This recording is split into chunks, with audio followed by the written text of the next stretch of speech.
Traumatic brain injury, TBI, has been discussed more in the media lately due to the numerous head injuries in professional sports such as football and hockey, as well as the head injuries suffered by soldiers in combat zones. More common, however, are head injuries and TBI that occur in motor vehicle accidents.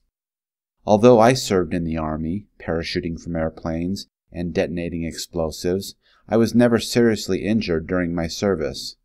Ironically, I suffered a severe TBI in 2010 while I was riding my bicycle and was involved in an accident with a motor vehicle. Prior to the accident, I was a competitive endurance athlete. In 2009, I completed both the Boston Marathon and the Ironman Triathlon.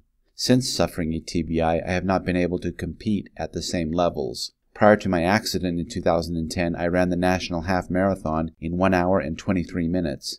In 2012, it took me an hour longer to complete the same race. Prior to the accident, I was a published poet. Since suffering a TBI, I have struggled with my writing. The difference between fantasy and reality can become blurred as a result of a TBI. A poem might say, "My wife is a flower," to which my confused TBI mind would reply, "Is she a woman or does she have petals?" For these and other reasons, many people who suffer a TBI, or are family and friends of a TBI sufferer, feel hopeless.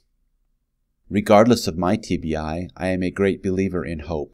Hope is what has enabled me to survive and overcome all of my initial injuries, coma, and paralysis.